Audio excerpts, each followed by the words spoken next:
Halo teman-teman, kali ini kita akan bawakan sebuah kisah tentang perjalanan seorang Yazid Aykhemren hingga menjadi koki kue yang sangat terkenal di Perancis dengan usia yang masih muda, yaitu 32 tahun. Yazid mengalami banyak fase sulit dalam kehidupan. Sejak kecil, ia sudah menjadi anak yatim yang bahkan ibunya tidak mau mempedulikannya. Sisi baiknya, Yazid sendiri sudah menyukai dunia permasakan sejak kecil juga. Ia selalu memasak setiap memiliki kesempatan. Dan ternyata hobinya ini menjadi jalan untuk merubah hidupnya. Kisah nyata ini kemudian dikemas dalam sebuah film dengan judul Sugar and Stars yang dirilis pada tahun 2023. Seperti apakah kisahnya? Daripada membuat kalian semakin penasaran, langsung saja ke alur ceritanya.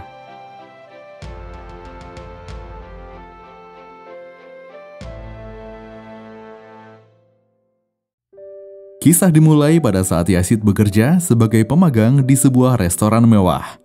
Ia berhasil masuk ke dalamnya karena bantuan rekannya dan dengan modal berbohong.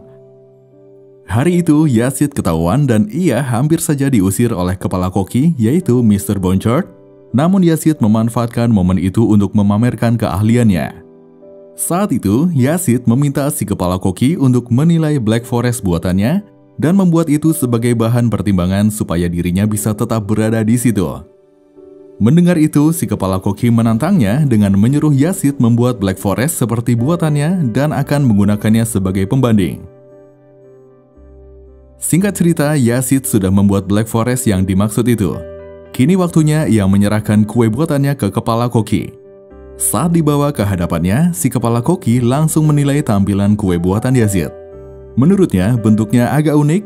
Setelahnya, ia pun mencicipi kue itu dan Yazid pun berhasil membuat kepala koki terkesan, yang pada akhirnya membuat dia tetap diperbolehkan berada di situ. Bahkan ia akan belajar langsung dari Mr. Bonchard. Di perjalanan pulang, Yazid melihat sebuah pamflet perlombaan untuk menjadi master terbaik membuat manisan. Ia teringat saat dirinya masih anak-anak pernah membahas tentang menjadi master terbaik bersama bibinya.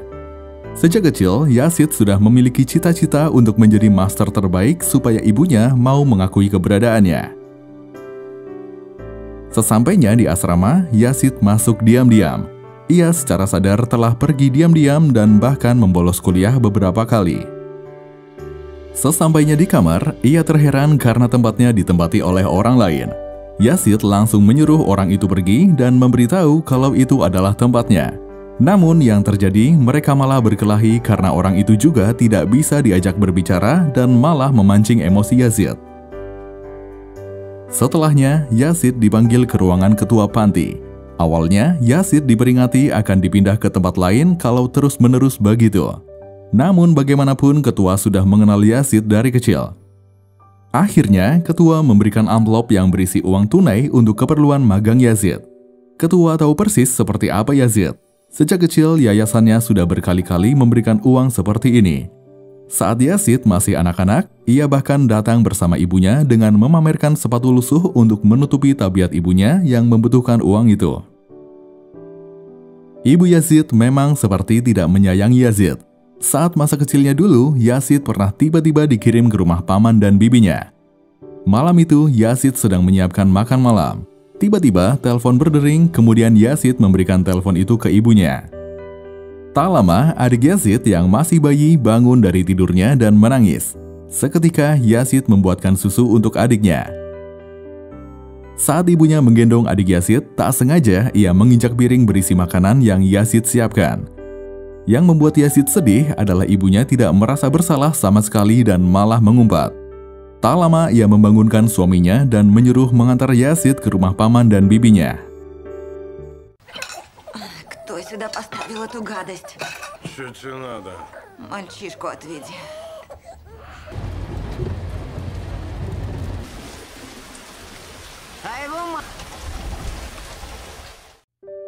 Suatu hari, Yazid sedang bekerja di dapur pantinya. Saat itu, ia sedang menyiapkan dessert. Kemudian tak lama kepala koki datang lalu memarahinya karena ia memasak dengan cara yang berbeda, namun Yazid tetap dengan caranya dan mengabaikan omelan itu. Selesai bekerja, Yazid makan bersama dengan temannya. Saat itu, ia mendengar Sami memuji dessert buatannya. Setelahnya, Yazid dan temannya pergi ke suatu tempat yang ternyata tempat itu merupakan tempat orang-orang bertransaksi obat-obat terlarang. Saat itu, Yazid sudah meminta pergi dari tempat itu karena besok dia harus berangkat pagi-pagi, namun temannya itu malah tidak menghiraukannya. Tak lama, polisi datang ke tempat itu dan semua orang berlarian. Sialnya, Yazid malah tertangkap. Meskipun ia sudah membela diri kalau ia tidak tahu apa-apa, namun polisi malah menemukan uang di dalam amplop yang berada di sakunya. Padahal uang itu adalah uang yang diberikan ketua untuk perjalanan ke tempat magang. Akan tetapi, polisi masih tidak mau mendengarnya dan tetap memasukkan ke dalam tahanan. Di tengah keheningan, Yazid teringat masa kecilnya. Saat itu, ia sedang menggambar dirinya, ibunya, dan adiknya pada sebuah ruangan bersama pamannya. Namun, tiba-tiba ia mencoret-coret wajah ibunya. Pamannya yang menyaksikan itu langsung memegang tangan Yazid. Malam itu, Yazid sedang berbaring sambil memejamkan mata. Tak lama ia mendengar pintu selnya dibuka, ternyata ibunya datang untuk membuatnya bebas. Di luar, ibunya banyak mengoceh. Ia merasa harusnya Yazid berterima kasih terhadapnya karena sudah membantunya keluar dari sel itu. Mendengar itu, Yazid langsung berlari meninggalkan ibunya untuk kemudian pergi ke asrama. Sesampainya di sana, ia berpapasan dengan seseorang yang saat itu memuji dessert buatannya. Kala itu, ia menyemangati Yazid supaya mengambil jalan hidup yang lebih baik, apalagi Yazid merupakan seseorang yang memiliki bakat dan kemampuan. Ia menyuruh Yazid untuk segera bergegas pergi. Seketika, Yazid langsung ke kamarnya untuk bersiap dan bergegas ke stasiun. Singkat cerita, Yazid sudah sampai di restoran Prancis. Tempatnya akan diajari langsung oleh Mr. Bonchard. Sayangnya, ia sudah terlambat karena ia harus ditahan di sel tahanan selama beberapa jam. Meski demikian, Yazid masih datang dan meminta maaf atas keterlambatannya. Selain itu, ia juga meminta kesempatan untuk tetap berguru pada koki itu. Saat itu, si koki sedang sibuk menyiapkan hidangan. Ia bahkan tidak merespon apapun yang Yazid ucapkan. Namun setelah Yazid memelas dengan mengatakan kalau ia sudah menempuh jarak jauh, barulah koki itu merespon dengan kemarahan. Ia membentak Yazid dengan mengatakan kalau ia tidak peduli dengan semua orang dan yang ia pedulikan hanyalah semua yang ada di dapurnya berjalan sempurna. Setelahnya, koki itu pun langsung pergi, dan Yazid yang tidak punya harapan juga ikut pergi. Namun setelah ia mulai menjauh, si koki memanggilnya kembali. Yazid pun berterima kasih karena ia mendapatkan kesempatan dan langsung bergegas mengerjakan pekerjaannya. Yazid sendiri sudah menggeluti dunia memasak kue sejak kecil. Ia selalu mendatangi rumah paman dan bibinya dan akan membuat kue bersama dengan sepupunya. Dulu Yazid kecil selalu diajari dan diajak berdiskusi mengenai kue-kue yang mereka buat. Bahkan hari itu Yazid diajari tips memecahkan telur oleh sepupunya. Suatu hari, Sami dipanggil oleh ketua panti. Saat itu, mereka hendak membicarakan tentang Yazid. Rupanya, penangkapan Yazid itu sudah direncanakan karena memang selama ini Yazid sering menjadi sumber masalah. Ia berkali-kali berulah dan bagi ketua panti keputusan yang tepat untuk memenjarakan Yazid. Saat itu, Sami membela Yazid. Ia menyadari persis kalau penjara akan menghancurkan Yazid. Terlebih, ia juga menyadari bakat Yazid. Meski demikian, ketua panti tetap akan mengeluarkan Yazid. Mendengar itu, Sami juga mengancam akan keluar bersama Yazid karena ia sudah muak dengan keadaan panti. Tanpa Sami ketahui, saat itu satu orang teman Yazid mendengar semua pembicaraannya. Di waktu bersamaan, Yazid dibimbing langsung oleh kepala koki. Ia diajari membuat Black Forest berbentuk apel dengan sebuah teori. Setelahnya, Yazid langsung mencobanya sampai ia berhasil mendapatkan tekstur dan rasa yang sempurna. Malam harinya, kepala koki sudah bersiap pulang. Kemudian ia mendapati Yazid masih asik membuat kue. Setelah membuat beberapa kali percobaan, Yazid terburu-buru membereskan sisa-sisa pekerjaannya lalu berlari ke stasiun. Sayangnya, ia melihat keretanya pergi sehingga malam itu Yazid tidur di stasiun.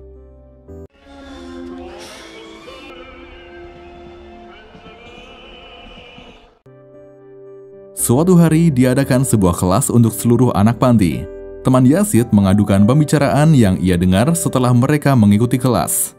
Mengetahui itu, Yazid langsung berbicara dengan Sami. Saat itulah, Sami meyakinkan Yazid kalau ia harus meraih mimpinya dan jangan ragu untuk keluar dan membuktikan dirinya. Hidup Yazid kecil bisa dibilang cukup pedih. Hari itu ia hanya diam di samping jendela mengamati luar dan sekaligus mendengarkan obrolan ibunya yang saat itu sedang berpesta dengan teman-temannya. Yazid mendengar dengan sangat jelas kalau ibunya kewalahan mengurus 2 anak sekaligus.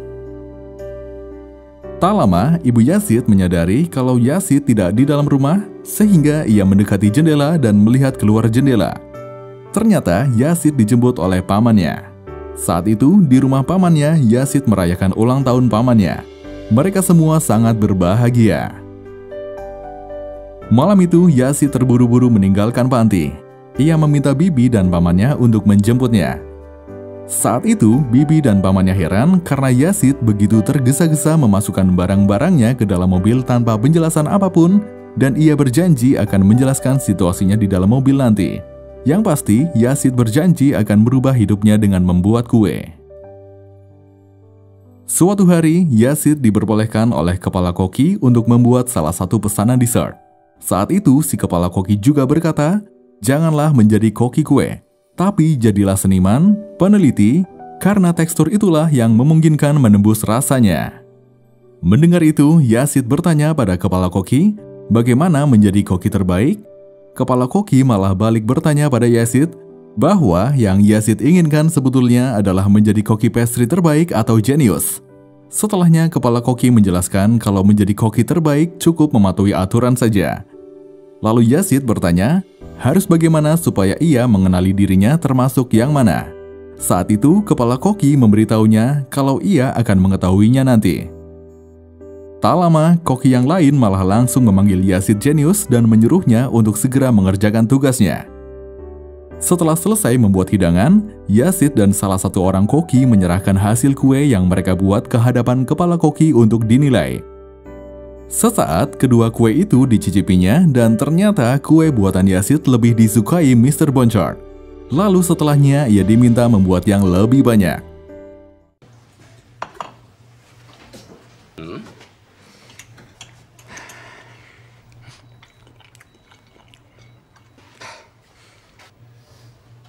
В следующий раз спроси у него совета.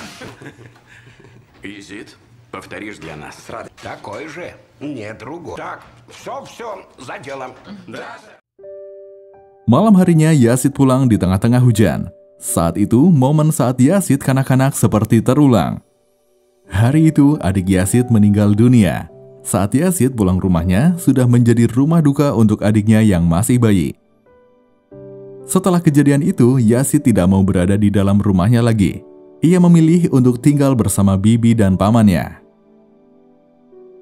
Malam harinya, Yazid dicari ibunya. Saat itu, ibu Yazid mendatangi rumah bibi dan paman Yazid untuk menemui Yazid. Menyadari itu, Yazid langsung naik ke atas untuk bersembunyi. Yazid terus menjalankan aktivitasnya seperti biasa. Ia terus membuat kue setiap harinya. Suatu hari, Yazid sedang mengerjakan sebuah patung tubuh manusia yang sedang memegang kue apel. Setelah selesai, Yazid membawa pulang itu dengan meminta bantuan paman dan bibinya untuk memasukkannya ke dalam mobil. Saat hampir selesai, tiba-tiba ibu Yazid datang dan memanggilnya. Seketika patung itu jatuh dan rusak.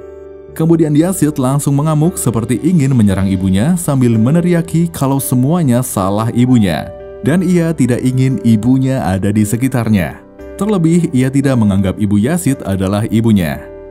Namun, paman Yazid berhasil menahan Yazid untuk tidak bertindak buruk. Beberapa tahun kemudian, Yazid sudah bekerja di restoran lain. Hari itu, Yazid paling terakhir datang, kemudian ia langsung masuk barisan untuk mendengar briefing yang hampir selesai. Sayangnya, di tempat itu terdapat satu orang koki yang bertingkah selayaknya kepala koki. Bahkan, semua orang memanggil dirinya bos, namun tidak untuk Yazid.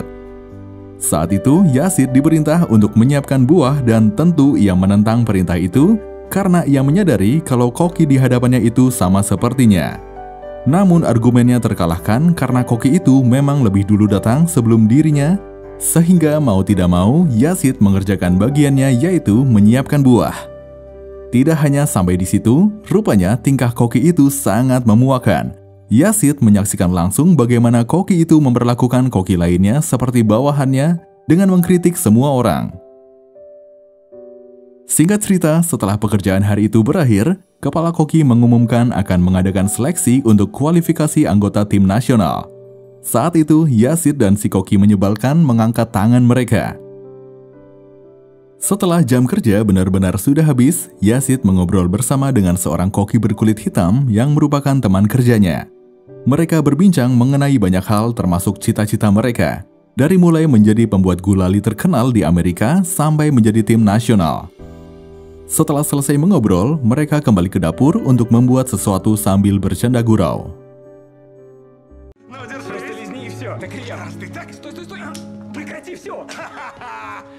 Я тут выучусь и поеду в Штаты. Там роскошную кондитерскую из... Штаты. Да все едино. С чего ты взял? Hari esoknya, Yazid masih menyiapkan buah seperti biasanya. Tak lama terjadi kekacauan di dapur karena seorang pelanggan meretur pesanannya karena tidak sesuai keinginan. Si koki yang berlaga seperti ketua pun langsung memarahi si pembuat dessert itu dan memecatnya langsung. Menyadari kekacauan itu, ketua koki menyuruh Yazid untuk membuatkan dessert untuk pelanggan yang meretur pesanan itu karena ia memang kebetulan menyukai dessert buatan Yazid. Awalnya, Yazid menolak, namun si koki itu mengancam Yazid sehingga membuat Yazid mau melakukan itu dengan meminta bayaran lebih karena kecepatannya tidak diragukan lagi. Setelah selesai membuat hidangan, Yazid keluar dari dapur untuk menerima telepon yang ternyata ia mendapat tagihan dari rumah sakit karena ibunya dirawat di rumah sakit itu. Tak lama si kepala koki menghampirinya karena Mr. Bonchard ingin menemui Yazid langsung.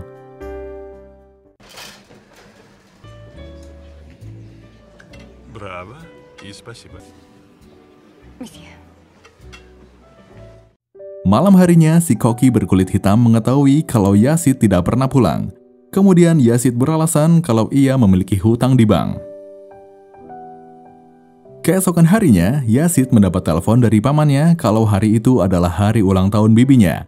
Selain itu, paman Yazid juga memberitahu kalau ibu Yazid di rumah sakit dan kondisinya sangat mengkhawatirkan, sehingga paman Yazid menyuruh Yazid untuk menjenguk ibunya. Setelah itu, Yazid meminta izin 1 jam untuk menyiapkan kue yang akan ia berikan untuk keluarga bibi dan pamannya. Kue yang ia buat tidak lain adalah kue yang pernah ia buat saat ia masih anak-anak. Saat itu, ibunya malah menginjak kue buatannya. Setelah selesai, Yazid kembali ke tempatnya. Hari itu ada pemeriksaan kinerja di tempat Yazid bekerja. Awalnya, semua berjalan lancar dan aman terkendali.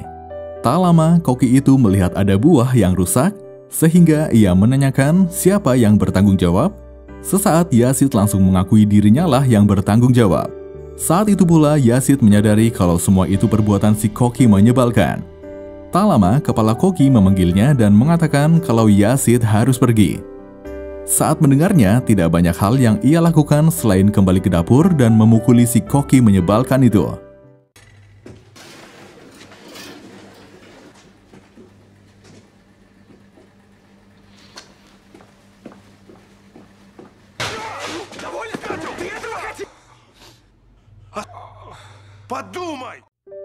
Di saat bersamaan, bibi Yazid mengunjungi rumah sakit untuk memberikan kue yang Yazid buat, sehingga ibu Yazid bisa mencicipi kue buatan Yazid. Usai berhenti bekerja di hotel, Yazid kini bekerja di sebuah bar. Meskipun masih keteteran, tapi ia berusaha semaksimal mungkin meskipun sempat salah membuat pesanan. Saat itu, giliran Yazid mengantarkan pesanan karena cukup banyak dan berat untuk membawa pesanan itu. Setelah mengantarkan pesanan itu, ia menyadari ada Mr. Bonchard, kemudian Yazid menyapanya dan mulai mengajaknya mengobrol. Saat itu, Mr. Bonchard menanyakan kenapa Yazid sudah tidak di hotel lagi. Setelah menjelaskannya, kini giliran Yazid meminta bantuan Mr. Bonchard untuk bisa mengikuti kejuaraan dunia, karena saat ini situasinya cukup sulit mengingat ia tidak memiliki ruang maupun uang, sehingga ia membutuhkan sponsor dengan menjanjikan sebuah gelar juara. Dan keuntungan lainnya adalah sebagai jalan membuka toko kue seperti yang diinginkan Mr. Bonchard. 6 bulan kemudian, setelah disetujui oleh Mr. Bonchard, kini saatnya Yazid bersiap untuk tempur di medan kualifikasi. Tentu perjalanan tidak mulus sama sekali. Saat itu, Yazid ditemani oleh temannya si koki hitam untuk membawa semua peralatannya ke tempat seleksi.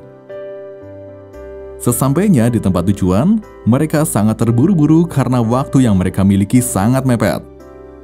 Benar saja, setibanya di ruangan, semua peserta seleksi sudah bersiap dengan alat mereka, dan Yazid baru saja menata seluruh peralatannya saat semua orang memulai dengan proses masak mereka.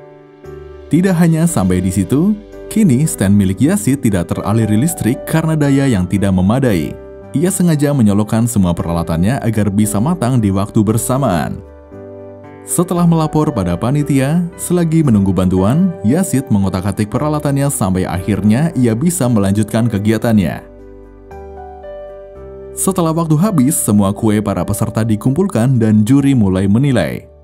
Setelah semua proses seleksi berakhir, kini waktunya untuk mengumumkan siapakah juaranya, dan Yazid berhasil mendapatkan gelar juara dan akan mewakili negaranya di kejuaraan. Tentu saja, tantangan tidak hanya sampai di situ, karena dalam kejuaraan dunia akan dikirim sebuah tim untuk perwakilan negara, dan tantangan yang harus dihadapi adalah bekerja dengan tim. Saat pelatihan, koki yang membimbing mereka memberitahu bahwa tema dari kejuaraan dunia adalah Leonardo da Vinci. Ia juga memberitahu hidangan seperti apa nantinya yang akan mereka buat. Setelahnya, si koki membagikan job desk yang akan mereka lakukan saat kompetisi nanti. Dalam satu tim terdiri dari 3 orang. Saat itu, Yazid diberi tugas untuk membuat patung dari es batu. Hari itu juga mereka mulai mendiskusikan menu yang akan mereka hidangkan di kejuaraan. Mereka juga mendiskusikan patung seperti apa yang akan Yazid buat.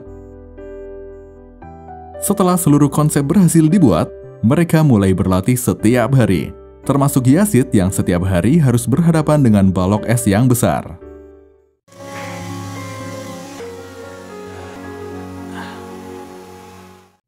Tibalah hari dilaksanakannya kejuaraan dunia itu. Para perwakilan dunia sudah berada di meja yang sudah disiapkan. Para pendukung juga sudah meramaikan kursi penonton, dan dewan juri sudah menduduki kursi mereka. Saat itu, si koki kulit hitam datang langsung untuk menyaksikan perlombaan, dan Mr. Bonchat juga datang menyaksikan langsung dan duduk di samping si koki kulit hitam. Perlombaan akan berlangsung selama 6 jam. Saat waktu mulai berjalan, para koki juga mulai membuat hidangan yang akan mereka sajikan. Selama bertahun-tahun, Jepang menjadi negara yang unggul. Namun, kompetisi kali ini pasti akan dipenuhi kejutan karena dari beberapa negara juga mengirimkan koki-koki ternama.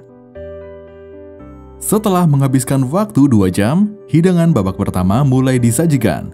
Lalu juri mencicipi hidangan setiap tim secara bergilir. Si koki kulit hitam terus menyemangati Yazid dengan terus memanggil namanya. Mr. Bonchat yang menyadari itu kemudian bertanya apakah ia mengenali Yazid. Si koki tentu langsung memberitahunya kalau Yazid adalah temannya. Kini waktunya para pematung mulai memahat balok es yang sudah disediakan. Yazid segera menempati posisinya setelah ia menyelesaikan pekerjaannya. Saat pembuatan patung sudah berjalan 30%, Yazid tiba-tiba teringat ibunya dan terbayang ibunya berada di kursi penonton untuk melihatnya berkompetisi. Tujuan Yazid sejak kecil ingin menjadi master terkenal tidak lain karena ingin diakui ibunya. Dan saat itu juga spontan Yazid merubah patung yang sudah disepakati sebelumnya. Di penghujung waktu, semuanya terkejut dengan patung yang Yazid buat, yaitu seorang perempuan bersayap. Padahal menurut konsep yang diserahkan, seharusnya Yazid membuat patung elang.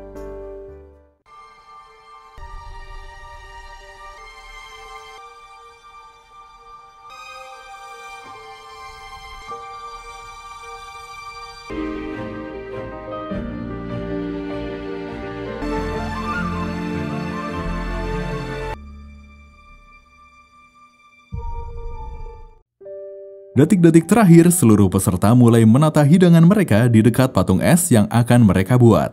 Semua orang sangat terburu-buru karena waktu mereka akan segera habis. Tak lama, satu tim mengacaukan perlombaan dengan merusak patung es mereka karena sebuah kecelakaan membuat seisi ruangan ikut terkejut. Setelah selesai menata semua hidangan, kini waktunya untuk mengumumkan pemenang dari kompetisi permen kapas 2014. Pembawa acara mengumumkan dari mulai posisi ketiga, yaitu dimenangkan oleh Belgium. Sempat terlihat kehilangan harapan Yazid dan timnya hanya bisa memasrahkan semuanya. Sampai pembawa acara menyebutkan bahwa untuk posisi pertama dimenangkan oleh negaranya Prancis atas keberanian, ketulusan, dan kerja keras mereka. Semua orang yang mewakili Prancis dengan bangga mengangkat tubuh Yazid ke udara. Команда.